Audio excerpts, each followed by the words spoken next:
Hello student, welcome to all of you my YouTube channel medical education by Ankit. तो आज का हम video में देखने वाले हैं बैक्टीरियल ग्रोथ कर्व। ठीक है, ग्रोथ कर्व एक तरह से क्या है, ग्राफ के थ्रू हम समझेंगे कि बैक्टीरिया का ग्रोथ कैसे होता है, ग्रोथ किस मतलब कैसे कैसे होता है। जैसे कि एक तो होता है कि सेल का नंबर बढ़ता है, एक होता है कि सेल का साइज बढ़ता है। ठीक है, तो आज की वीडियो में हम देखने वाले हैं। वीडियो के आप लास्ट तक जरूर बने रहें, और वीडियो पे आप मेरे चैनल पे नए हैं तो प्लीज़ मेरे चैनल को सब्सक्राइब जरूर कर लें मेडिकल लेक्चर के लिए। ठीक है, तो आज इसमें देखते हैं, पहला पॉइंट देखते हैं, introduction. Bacterial growth curve, bacterial growth में be considered at a two levels. मतलब कि यहाँ पे ये है कि बैक्टीरिया जो है वो यहाँ पे दो लेवल्स से कंसीडर करता है। पहला लेवल क्या है, increase the size of the individual cells. Individual cells बोले तो बैक्टीरियल सेल। ठीक है, और दूसरा पॉइंट है and increase number of the cells. देखिए, कभी भी बैक्टीरियल ग्रोथ कर्व में थ्रू देख रहे हैं कि पहला क्या होगा, या तो बैक्टीरिया का साइज बढ़ेगा, और दूसरा क्या होगा, उसका नंबर मतलब बैक्टीरियल सेल्स का नंबर इंक्रीज होगा। जैसे कि प्रोलिफरेशन। ठीक है, increase number of bacterial cells. जैसे कि कभी भी आप सोचिए कि बैक्टीरिया अपने बॉडी में अफेक्ट करता है, इन्फेक्शन होता है, तो उस कंडीशन में क्या होता है, अपने बॉडी के साथ क्या करता है कि वो अपने बॉडी के साथ प्रोटीन सिंथेसिस करेगा, मेटाबॉलिक प्रोसेस करेगा। तो उसमें क्या होगा कि उसका या तो सेल का साइज बढ़ेगा, या तो उसका increase number of bacterial cells. दो मान लीजिए फॉर एग्जांपल के लिए, पहले दो बैक्टीरिया अटैक किया अपने बॉडी पे, उसके बाद से 2 से 4, 6, 8, 10 ऐसा मतलब थाउजेंड्स में भी मतलब बहुत ज़्यादा इसका क्या होगा, प्रोलिफरेशन होगा। मतलब आपकी उसको काउंट भी नहीं कर सकते। ठीक है, तो उसके बारे में हम इसके ग्राफ के थ्रू समझने वाले हैं। ठीक है, तो पहला आप पॉइंट क्लियर है कि या तो इंक्रीज साइज,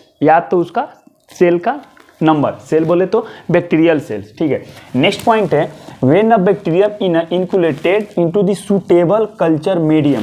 ठीक है, सूटेबल कल्चर मीडियम का मतलब ये हुआ कि आप कभी भी अगर आपको क्रोनिक इन्फेक्शन है, या आप कहीं भी बैक्टीरियल इन्फेक्शन है, तो आप डॉक्टर को दिखाते हो, तो वहाँ पे क्या करता है डॉक्टर, कल्चर मीडियम लिखता है। ठीक है, कल्चर कराना है, बोलता है कि आप इसको सैंपल लो, ब्लड के सैंपल से आपको कल्चर कराना है। और कल्चर मेनली क्या करता है कि 48 आवर्स टू 72 आवर्स उसको लगता है। टाइम क्यों लगता है, क्योंकि उसमें हम ये करते हैं कि सूटेबल कल्चर मीडियम प्रोवाइड करते हैं। क्यों मीडियम प्रोवाइड करते हैं, ताकि उसको बैक्टीरिया जो है वो ग्रो करे तो हम आइडेंटिफाई कर सकें कि बैक्टीरिया का क्या नेचर है, ग्राम पॉजिटिव है, ग्राम निगेटिव है, या साइज उसका साइज शेप कैसा है, किस नेचर का है, और किस नेचर का है, किस टाइप का है बैक्टीरिया का, पहले हम आइडेंटिफाई करेंगे। तभी एंटीबायोटिक प्रिस्क्रिप्शन होगा कि ताकि उसको जाकर वो किल कर सके। ठीक है, तो यहाँ पे हम ये देखेंगे, पहला पॉइंट में सेकेंड पॉइंट कहता है सूटेबल कल्चर मीडियम। अगर किसी भी बैक्टीरिया को लैब में क्या कर सकते हैं, उसको सूटेबल कल्चर मीडियम, जैसे फॉर एग्जांपल कि ब्लड अगार मीडियम होता है, चॉकलेट अगार मीडियम होता है। मतलब कि ब्लड अगार मीडियम बोले तो कि उसको ब्लड के एक मीडियम उसको कि प्रोवाइड करेंगे, किस लिए, ताकि जो बैक्टीरिया है वो ग्रो करे हम, और हम उसको आइडेंटिफाई कर सके। ठीक है, तो इतना क्लियर है। उसके बाद से नेक्स्ट वाला पॉइंट है specific suitable culture medium its growth specific course of अ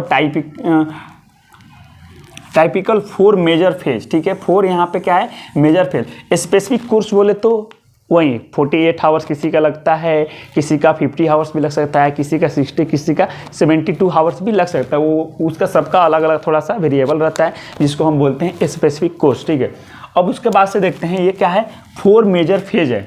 आप देख रहे होंगे, पहला क्या है, लेग फेज है, दूसरा क्या है, लॉग फेज है। यहाँ पे देखिए ग्रीन वाला से डो कैसे ये बढ़ रहा है। ठीक है, दूसरा क्या है, लॉग फेज है, और तीसरा क्या है, स्टेशनरी फेज है, और चौथा क्या है, फेज ऑफ डिक्लाइन। डिक्लाइन मतलब कि नीचे आ रहा है, वहाँ पे मतलब कि इसका जो काउंट है वो कम होगा। ठीक है, एक एक करके हम देखेंगे। ठीक है, तो पहला इसमें पॉइंट देखते हैं लेग फेज। लेग फेज यहाँ पे है, लेग फेज में देखिए क्या होगा, When bacteria seeded into fresh medium, ठीक है, then their multiplication।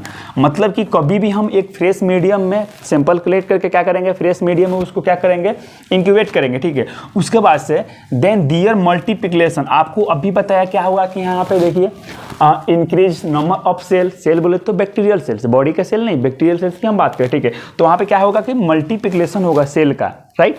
उसके बाद से ये हम लोग लेग फेज की बात कर रहे हैं, पहला फेज की। उसके बाद से take some time the period of between inoculation and beginning. ठीक है, इंकुलेशन मतलब कि हम स्टार्टेड का पीरियड, जैसा कि कोई भी हम फ्रेश मीडियम दे रहे हैं, और फ्रेश मीडियम देने से ले करके और उसका मल्टीप्लिकेशन स्टार्टेड तक होगा, कॉल्ड लॉग फेज। मतलब कि आप लॉग फेज लेग फेज का आप ये समझिए कि हम कहीं भी उसका एक स्पेशल एक उसको मीडियम देंगे, मीडियम देने के बाद से जब उसका ग्रो जो उसका होगा, मल्टीप्लिकेशन जो स्टार्ट होगा, ये दोनों के बीच को हम क्या कहेंगे, लेग फेज कहेंगे, ठीक है। और इसका बारे में नेक्स्ट पॉइंट देखते हैं, in which a phase take metabolic activity depends on the culture medium of bacteria. यहाँ पे देखिए मेटाबॉलिक एक्टिविटी मतलब कि वो बैक्टीरिया को क्या चाहिए, न्यूट्रिएंट्स चाहिए। बैक्टीरिया क्या है, एक तरह का लिविंग सेल्स है, और लिविंग सेल्स है तो उसका क्या है, उसका भी मेटाबॉलिक प्रोसेस होगा, और मेटाबॉलिक प्रोसेस होगा तभी तो उसका साइज इंक्रीज होगा, प्रोलिफरेट करेगा अपना, ठीक है। तो यहाँ पे लेग फेज में 2 पॉइंट याद रखना है, एक तो इंक्यूलेशन मतलब कि एक फ्रेश उसका मीडियम प्रोवाइड करेंगे और वहाँ से ग्रो होने तक का बीच के क्या बोलते हैं, लेग फेज बोलते हैं। और दूसरा इसमें पॉइंट ये है कि मेटाबॉलिक प्रोसेस होता है। हाँ, तो नेक्स्ट पॉइंट है second point, log phase. Log phase को क्या बोलते हैं, एक्सपोनेंशियल फेज भी बोलते हैं, ठीक है। It is also known as a growth curve, growth phase. In this phase bacteria multiply at their maximum rate, ठीक है।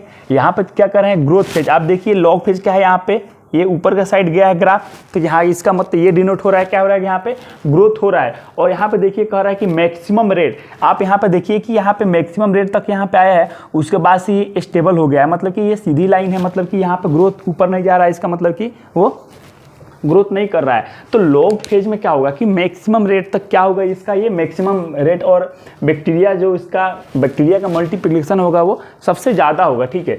और नेक्स्ट पॉइंट है the time required for the one bacteria division is called generation period. ये जो एक तरह से देखें कि लेग फेज के बाद यहाँ पे ग्रो कर रहा है, ठीक है, ग्राफ के थ्रू आप समझिए कि ग्रो कर रहा है, तो इसको क्या बोलते हैं, जनरेशन टाइम। मतलब कि एक तरह से यहाँ पे जनरेट हो रहा है और ग्रोथ कर्व में बढ़ रहा है, बैक्टीरिया का मल्टीप्लिकेशन हो रहा है, साइज भी इसमें बढ़ेगा बैक्टीरिया का, तो उसको क्या बोलेंगे, जनरेशन टाइम बोलेंगे।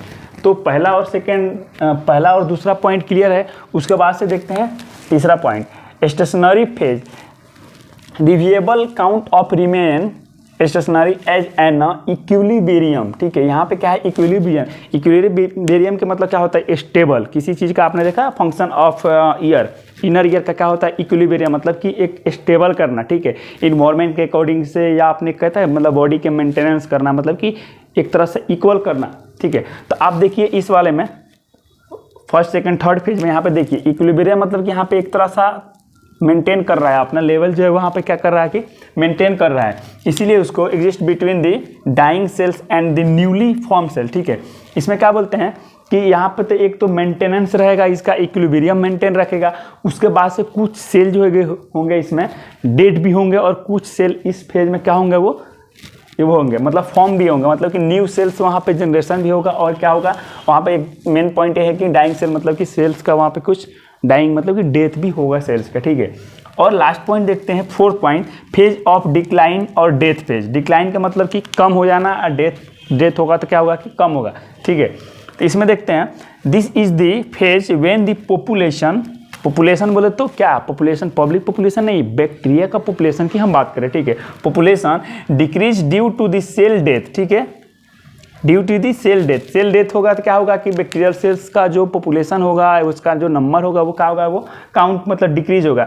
Besides nutritional and execution and toxic accumulation, यहाँ पे देखिए कुछ टॉक्सिक भी एक्यूमुलेट होंगे, किस में होंगे, यहाँ पे फेज ऑफ डिक्लाइन। यहाँ पे क्या हो रहा है कि सेल जो है वो तीसरे में क्या हो रहा था, थर्ड पॉइंट में क्या हो रहा है, सेल्स कुछ डेथ भी हो रहे हैं, और डेथ होंगे तो क्या होगा, यहाँ पे टॉक्सिक एक्यूमुलेशन हो जाएगा, मतलब कि कुछ टॉक्सिक क्या होगा, एक्यूमुलेट इकट्ठा होने लगेगा, ठीक है। उसके बाद से क्या होगा कि सेल डेथ होगा। टॉक्सिक जब इकट्ठा होगा तो क्या कुछ हेल्दी सेल्स भी उसमें क्या होंगे कि डेथ होने लगेगा, क्योंकि वहाँ पे टॉक्सिक सब्सटेंस इकट्ठा हो रहा है, ठीक है, सेल डेथ के ही चलते, ठीक है। उसके बाद से may also be caused by autolytic enzyme. Autolytic मतलब ये होता है कि अपने आप से टूटना, एंटोलाइटिक, लाइटिक का मतलब किसी चीज़ को टूटना। एंटोलाइटिक एंजाइम्स क्या हुआ वहाँ पर होगा, एक्टिव होगा, और उसके बाद से क्या होगा कि बैक्टीरिया मतलब यहाँ पे लाइटिक टूटना, तो बैक्टीरिया क्या होगा कि थोड़ा टूटने लगेगा, ब्रेक डाउन होने लगेगा, उसकी इंटीग्रिटी सेल्स की जो इंटीग्रिटी होती है वो क्या होगा, ब्रेक डाउन होने लगेगा, ठीक है।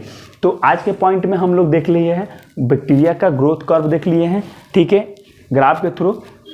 पहला पॉइंट, सेकेंड, थर्ड और फोर्थ पॉइंट में ये 4 ग्राफ के जरिए हम समझ सकते हैं। ठीक है, तो वीडियो से रिगार्डिंग आपको अगर कुछ भी डाउट्स हो तो प्लीज़ कमेंट्स करके क्वेश्चन पूछिए। अगर वीडियो अच्छा लगा तो लाइक कीजिए, शेयर कीजिए और चैनल को ज़रूर सब्सक्राइब करें। Thank you.